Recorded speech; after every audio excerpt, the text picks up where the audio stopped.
નમસ્કાર. આજે આપણે વાત કરીશું ગુજરાતની એક એવી લડાઈની જે 10 વર્ષ સુધી ચાલી. એક તરફ હતી સરકારની આર્થિક બચત કરવાની નીતિ અને બીજી તરફ હતા કર્મચારીઓના પોતાના હક. આ લડાઈ હતી કરકસર અને અધિકાર વચ્ચેની. તો આ આખી વાતને સમજવા માટે આપણે 4 ભાગમાં આગળ વધીશું. સૌથી પહેલાં જાણીશું કે આ બધું શરૂ કેમ થયું, મતલબ કે ખર્ચ ઘટાડવાની શું મજબૂરી હતી. પછી આપણે આ ફિક્સ પે સિસ્ટમ શું હતી એને બરાબર સમજીશું. ત્રીજા ભાગમાં જોઈશું કે કેવો જબરદસ્ત વિરોધ થયો અને છેલ્લે આ લડાઈનો અંત કેવી રીતે આવ્યો અને સમાનતાનો રસ્તો કેવી રીતે ખુલ્યો. ચાલો તો શરૂઆત કરીએ પહેલા ભાગથી, ખર્ચ ઘટાડવાની ગણમથલ. સમજીએ કે આ વિવાદાસ્પદ નીતિ પાછળ સરકારનો તર્ક શું હતો, એમની મજબૂરી શું હતી. અને આ આખા મુદ્દાને સમજવા માટે પ્રવીણ રામનો આ એક સવાલ જ કાફી છે.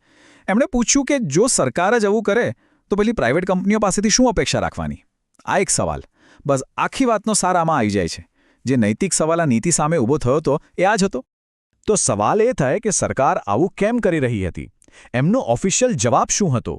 તો જુઓ, 2006માં જે સરકારી ઠરાવ આવ્યો એમાં સ્પષ્ટ લખ્યું હતું કે સરકાર પોતાનો બિન આયોજિત ખર્ચ એટલે કે નોન પ્લાન્ડ એક્સપેન્ડિચર કંટ્રોલ કરવા માંગતી હતી. ટૂંકમાં આર્થિક બોજ ઘટાડવો એ જ મુખ્ય લક્ષ્ય હતું. હવે અહીંયા એક બહુ જ રસપ્રદ અને મોટું વિરોધાભાસ સામે આવે છે. જુઓ, એક તરફ આખા દેશમાં ગુજરાત મોડેલ ઓફ ડેવલપમેન્ટની ચર્ચાઓ હતી, પણ બીજી તરફ રાજ્યની અંદર જ એવા આરોપો લાગી રહ્યા હતા કે આ તો શોષણનું મોડેલ છે. તો એક તરફ વિકાસની વાતો અને બીજી તરફ પોતાના જ કર્મચારીઓની આ હાલત. આ જ તફાવત હતો ને એ જ આખી લડાઈનું કારણ બન્યું. ચાલો હવે બીજા ભાગ પર આવીએ. આ ફિક્સ પેનો પ્રયોગ આખરે આ નીતિ હતી શું એને બરાબર સમજી લઈએ. તો આ ફિક્સ પે સિસ્ટમ એટલે શું? સાવ સરળ ભાષામાં કહીએ તો 2006થી સરકારે નક્કી કર્યું કે ક્લાસ 3 અને ક્લાસ 4ના જે પણ નવા કર્મચારીઓ આવશે એમને 5 વર્ષ માટે એક કોન્ટ્રાક્ટ પર રાખવામાં આવશે. પગાર ફિક્સ અને જે રેગ્યુલર સરકારી કર્મચારીઓને લાભ મળે એમાંથી કંઈ નહીં. બસ આટલી જ વાત હતી. 5 વર્ષનો કોન્ટ્રાક્ટ, ફિક્સ પગાર, કોઈ બેનિફિટ્સ નહીં. અને આ કોન્ટ્રાક્ટની શરતો એ સાંભળવા જેવી છે. પહેલું તો કોઈ રેગ્યુલર પે સ્કેલ નહીં, દર મહિને બસ એક નક્કી કરેલી રકમ મળી જાય.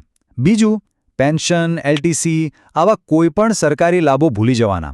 અને સૌથી મોટી વાત, આ 5 વર્ષ પૂરા થાય પછી આને સર્વિસમાં પણ ગણવામાં નહોતા આવતા. મતલબ કે પ્રમોશન કે સિનિયોરિટીમાં આ 5 વર્ષ ઝીરો. અને હા, 5 વર્ષ પછી પણ નોકરી પાકી થઈ જશે એની કોઈ ગેરંટી નહીં. એ પણ પરફોર્મન્સ રિવ્યૂ પર આધાર રાખતો. હવે જરા પગારના આંકડા જુઓ તો ખ્યાલ આવશે કે હાલત શું હતી. 2006ની વાત છે. ક્લાસ 4ના કર્મચારીને મહિને મળતા હતા માત્ર 1,500 રૂપિયા. જી હા, 1,500 રૂપિયા. અને ક્લાસ 3ના કર્મચારીને મળતા હતા 2,500થી 4,500 રૂપિયા. વિચાર કરો, આટલા ઓછા પગારમાં સરકારી નોકરી? આ આંકડા જ બધું કહી દેશે. અને સ્વાભાવિક છે કે આવી નીતિનો વિરોધ તો થવાનો જ. તો ચાલો હવે ત્રીજા ભાગમાં જઈએ અને જોઈએ કે આ 10 વર્ષ લાંબી લડાઈ કેવી રીતે લડાઈ. આ કાનૂની અને માનવીય સંઘર્ષની વાત છે. આ લડાઈ કોઈ નાની સૂની નહોતી. જુઓ, 2006માં આ સ્કીમ આવી. 5 વર્ષ સુધી તો બધું ચાલ્યું, પણ 2011માં પહેલીવાર આ મામલો ગુજરાત હાઈકોર્ટ પહોંચ્યો. 2012માં હાઈકોર્ટે કર્મચારીઓની તરફેણમાં ચુકાદો પણ આપ્યો. પણ વાત અહીં પૂરી ન થઈ. સરકારે આ ચુકાદાને સુપ્રીમ કોર્ટમાં પડકાર્યો. પછી 2016 આવતા સુધીમાં તો રસ્તા પર આંદોલનો શરૂ થઈ ગયા.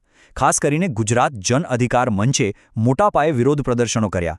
અને આખરે આટલા વર્ષોના સતત દબાણ પછી 2017માં સરકારને મોટા ફેરફારોની જાહેરાત કરવી પડી. કાનૂની લડાઈ તો ચાલતી હતી, પણ એની પાછળ જે માનવીય પીડા હતી એનું શું? જરા આ આંકડા જુઓ. આશા વર્કર્સ મહિને માત્ર 750 રૂપિયા. મધ્યાહન ભોજનના જે કાર્યકરો હતા એમને મળતા હતા 1,000થી 1,500 રૂપિયા. અને જે બીજા કોન્ટ્રાક્ટ અને ફિક્સ પેવાળા હતા એમના પણ કંઈ બહુ સારા હાલ નહોતા. આ આંકડા કોઈ કાયદાકીય દલીલ નથી, આ તો લોકોની જિંદગીની હકીકત હતી. આ લડાઈમાં એક ટર્નિંગ પોઈન્ટ આવ્યો અને એ હતો સુપ્રીમ કોર્ટનો ઠપકો. સુપ્રીમ કોર્ટે ગુજરાત સરકારને એટલા કડક શબ્દોમાં કહ્યું કે જો તમે ફિક્સ પે કર્મચારીઓને બરાબર પગાર ના આપી શકતા હો તો રાજ્યને નાદાર જાહેર કરી દો. બસ, દેશની સર્વોચ્ચ અદાલતની આ એક ટિપ્પણીએ આખા મામલાનું વજન બદલી નાખ્યું. સરકાર પર જબરદસ્ત દબાણ આવ્યું. તો આટલા દબાણ પછી શું થયું? હવે આપણે આ કહાણીના છેલ્લા અને સૌથી મહત્વના ભાગ પર આવીએ છીએ, સમાનતા તરફનો માર્ગ. જોઈએ કે આ લડાઈનું પરિણામ શું આવ્યું. 1,18,000 આ કોઈ નાનો આંકડો નથી. આટલા બધા ફિક્સ પે કર્મચારીઓના જીવન પર 2017ના નિર્ણયની સીધી અસર થઈ. એમને પગાર વધારો મળ્યો. આના પરથી જ અંદાજ લગાવી શકાય કે આ કેટલો મોટો અને વ્યાપક નિર્ણય હતો. અને પગાર વધારો પણ કેવો? કોઈ નાનો સૂનો નહીં. જે સૌથી નીચા કેડરના કર્મચારી હતા એમના પગારમાં ઓછામાં ઓછો 63% વધારો થયો. અને અમુક ઉચ્ચ કેડરમાં તો આ વધારો 124% સુધીનો હતો. એટલે કે પગાર સીધો બમણાથી પણ વધારે. આ બહુ જ મોટો નાણાકીય ફેરફાર હતો. એક ઉદાહરણથી સમજીએ. 2017 પહેલાં ફિક્સ પેમાં જે સૌથી વધારે પગાર હતો એ હતો મહિને ₹17,000. અને આ નિર્ણય પછી એ જ પગાર વધીને થઈ ગયો મહિને ₹38,090. સીધો ડબલ કરતાં પણ વધારે. આનાથી વધારે સારો પુરાવો શું હોઈ શકે કે આ કેટલો મોટો બદલાવ હતો?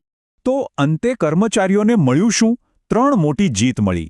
પહેલું, 7મા પગાર પંચ પ્રમાણે જંગી પગાર વધારો 63%થી લઈને 124% સુધી. બીજું, જે સૌથી મોટી ફરિયાદ હતી એ દૂર થઈ, એટલે કે પહેલાં જે 5 વર્ષ હતા એને હવે સર્વિસમાં ગણવામાં આવ્યા, પ્રમોશન માટે પણ. અને ત્રીજું, 2022માં લગભગ 42,000 કર્મચારીઓને પૂરેપૂરા સર્વિસ બેનિફિટ્સ પણ આપી દેવાયા. ખરા અર્થમાં આ એક દાયકાના સંઘર્ષનું ફળ હતું. તો હા, એક સિસ્ટમમાં તો સુધારો થઈ ગયો, પણ આ આખી ઘટના એક મોટો સવાલ ઊભો કરે છે. કોઈપણ રાજ્યની આર્થિક જરૂરિયાતો અને એના જ કર્મચારીઓના મૂળભૂત અધિકારો, આ બંને વચ્ચે સંતુલન કેવી રીતે જાળવવું? આ એક એવો સવાલ છે જેનો જવાબ આજે પણ એટલો જ મહત્વનો છે.